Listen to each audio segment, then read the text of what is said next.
नमस्ते and welcome to the वास्तुलॉजिस्ट। मैं हूँ ऋचा अग्रवाल और आपके लिए आज का वीडियो लेकर आई हूँ रिलेटेड टू दी एंट्रेंस। तो अगर आपने भी अभी तक चैनल को सब्सक्राइब नहीं किया है तो प्लीज़ जल्दी से चैनल को सब्सक्राइब कर लें और बेल आइकन से नोटिफिकेशंस ऑन कर लें, क्योंकि हम बहुत सारी इंपॉर्टेंट और इजी वास्तु रेमेडीज़ आपके घर और ऑफिस के लिए शेयर करते रहेंगे। तो जब भी किसी का घर वास्तु चेक करने जाते हैं तो सबसे पहला सवाल होता है कि मेन गेट कहाँ है। आप सबको बता दें कि मेन गेट वो है जो आपकी बाउंड्री वॉल पर आता है। मेन गेट या एंट्रेंस सिर्फ एक रास्ता नहीं होता है, ये होता है आपकी ज़िंदगी की एनर्जी का एंट्री पॉइंट। तो एक बार एक क्लाइंट का घर देखा। उनका गेट ऐसा था कि बाहर से सीधा ड्राइंग रूम तक सब दिख रहा था, कौन क्या कर रहा है अंदर वो सब विजिबल था। तो ये एक बहुत बड़ा प्रॉब्लम है। तो आप सबको ये गलती कभी नहीं करनी है।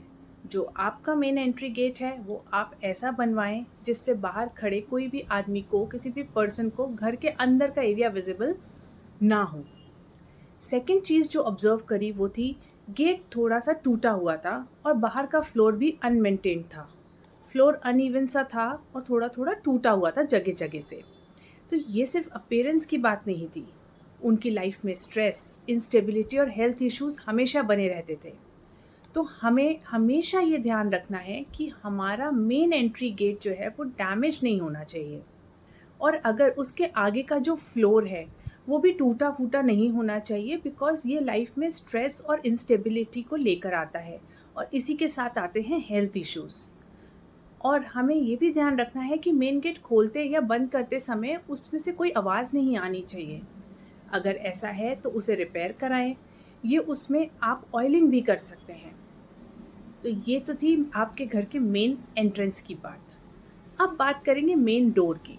तो मेन डोर क्या है? वो डोर जिससे हम घर के अंदर जाते हैं, मीन्स जहाँ से ड्राइंग रूम या आपके कंस्ट्रक्टेड एरिया में एंट्री होती है।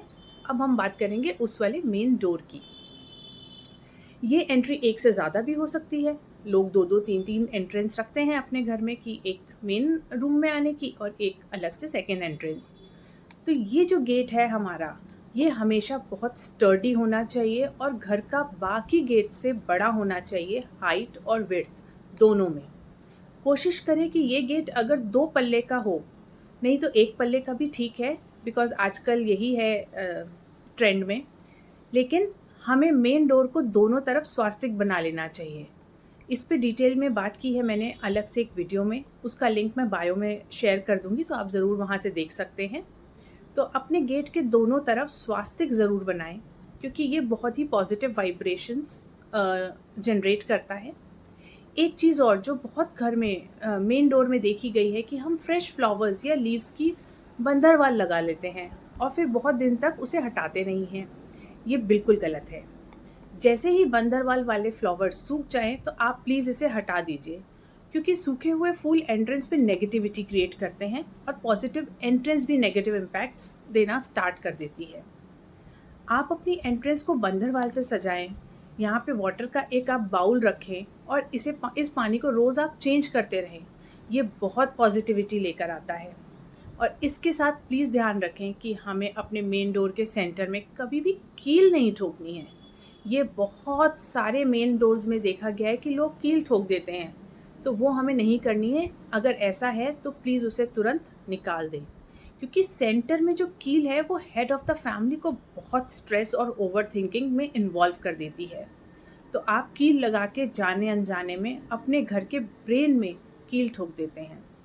तो आपका मेन गेट सुख, समृद्धि, पैसा और प्रसिद्धि का गेटवे है। अगर यहाँ गलती हो गई तो पूरे घर का बैलेंस हिल जाता है। इसलिए जो भी इस वीडियो में बताई हैं वो सब बहुत छोटे छोटे चेंजेस हैं which can bring positivity, prosperity and happiness to your life. मैं हूँ ऋचा अग्रवाल, द वास्तुलॉजिस्ट।